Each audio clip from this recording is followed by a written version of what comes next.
Hello, NBC.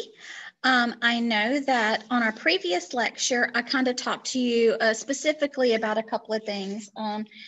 But right now, I want us to go through our slideshow for Chapter 1, Module 156. So I am going to share my screen so you guys can see our PowerPoint. Let's see, screen share. There we go.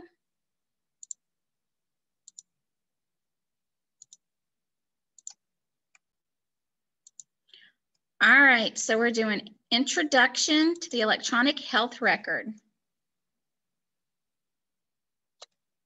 Okay, so let's talk about what is a health record. What does that actually encompass? Well, it's a physical collection of an individual's healthcare information. Can be used throughout the history to document the patient's healthcare, signs and symptoms, diseases, and trends of disease. For example, you guys know that recently I had a thyroidectomy because I had a malignant tumor. That's going to follow me throughout my healthcare information. When you actually go to the doctor and you fill out the forms that you have to fill out for new patients, they ask you all about that history. That's all part of your health record.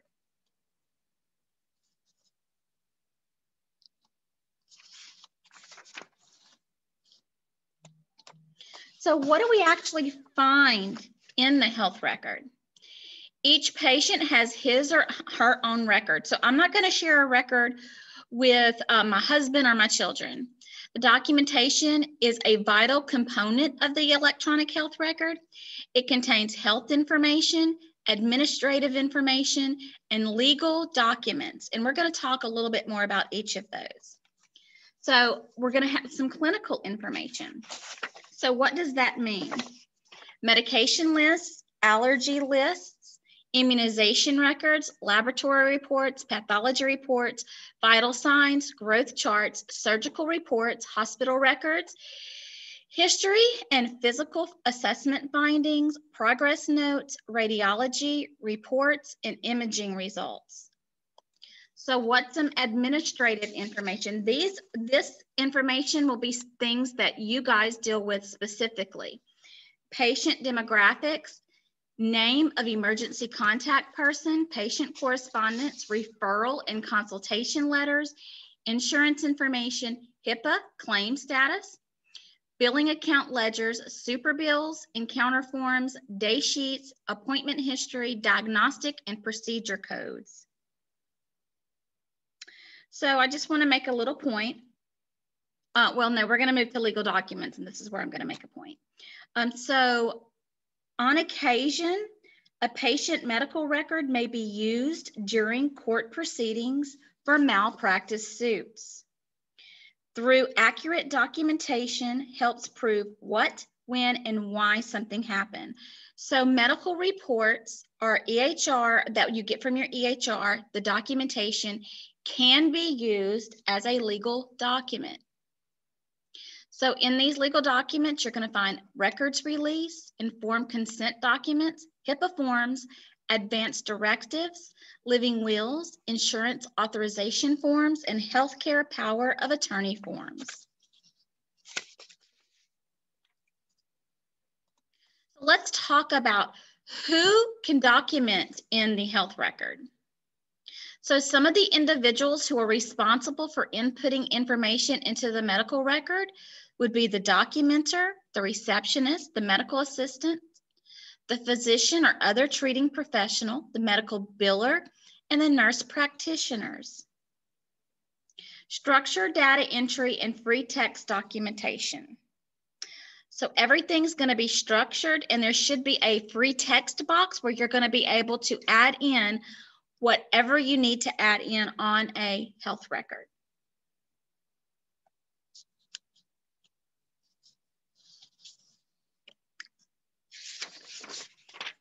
So next we're going to talk about who owns the health record. Now you might think, well, it's my information, I own it. Well, you may own the information, but the individual who created it actually owns the paper. So the physician's office owns the physical record. The patient owns the medical information. You can obtain a copy by signing a records release, and you may be charged an administrative fee. As a person who may be releasing these records, you're going to be told when you're hired and they train you what the process is for them to obtain their medical records. They always have to sign a records release, and it's up to your office or not whether they're charged an administrative fee. So we're going to talk a little bit more about the electronic health record. I know that we went through a lot of this yesterday, but this last lecture that I did. So the electronic medical record is one practice. The electronic health records actually goes through many practices, many clinical functions, many different clinics. So remember, the EMR is just one practice. EHR is broader than that. We're going to talk about the 8 core functions of the EHR system. So here we go. Health information and data management, results management, order management, decision support, electronic communication and connectivity, patient support, administrative processes, reporting, and population health. Well, is that 8? 1, 2, 3, 4, 5, 6, 7. It is 8. So that's the 8 core functions. Sorry about that, guys. So next we're going to talk about EMR versus EHR. I don't want to get into this deeply because we went through that the last time that I lectured. So we're going to you guys can read through this slide, but I'm going to move on. So let's talk about basic EHR functions. You can fax and message, patient reminders, vital signs data, importation of data, automatic flagging, email, print, progress notes, documentation templates, provider review of incoming data, image attachment, electronic signature insertion, prescription templates, which is CPOE. Most EHR systems have the same basic functionality with differences in tasks execution, navigation, workflow, and so forth. Because their fundamental features are the same, the user can adapt to different systems with little difficulty. We're going to be using SimsChart for the medical office, and we'll get into that a little bit later.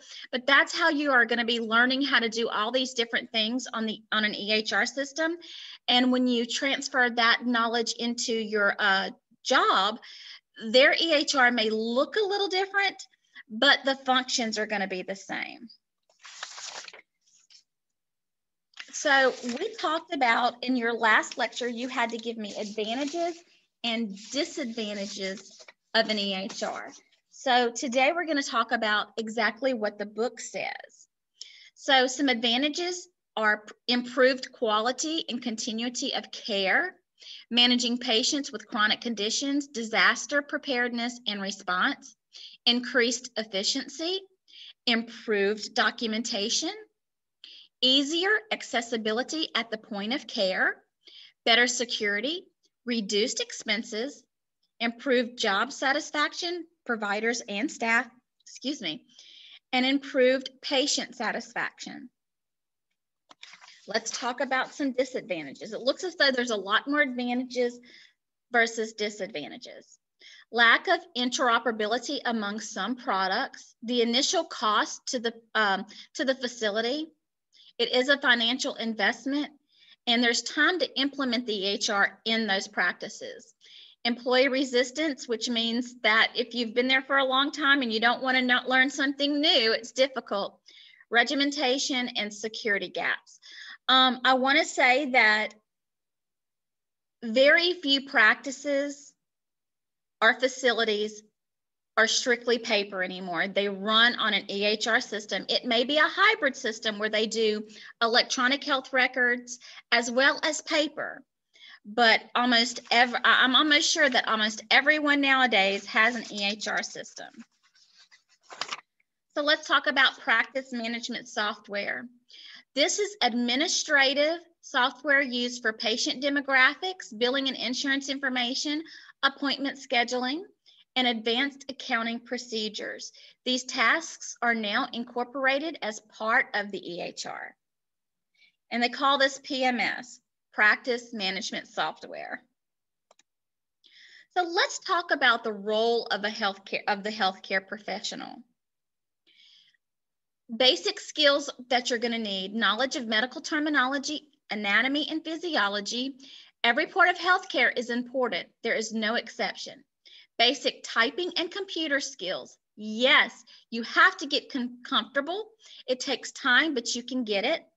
Organizational skills. Prepare yourself to go paperless. And then interpersonal skills. Help the patient through the transition too. So we do talk a lot. We do anatomy. We do terminology, physiology, basic typing and computer skills. We're going to be working on those things. I hope that you're organized, because I'm a very organized person. And interpersonal skills just means that customer service. I know that you don't normally think of patients as a customer, but hey guys, if there are no patients, there's no reason for administrative medical assistant, a biller, a coder. So it is customer service. They are your customers. Let's talk about some administrative duties that could be your duties. Performing reception or front desk duties, scheduling appointments, creating electronic charts, purging inactive charts, gathering and entering patient data, creating patient correspondence, maintaining email communication, providing patient instructions, and coordinating care. Some clinical duties are documenting treatment, coordinating patient care again, documenting the following: patient history and physical, vital signs, progress notes, which are details of the patient visit, laboratory requisitions, prescriptions, and test results. So here are some billing and coding duties: creating billing statements, assigning procedural and diagnostic codes, linking codes for reimbursement, auditing, filing patient statements, submitting super bills and counter forms, organizing office finance, generating prior authorization forms, monitoring submissions, and follow-up claims.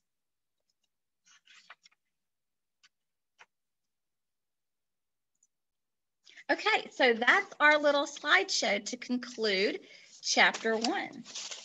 So I hope that you understood all of that.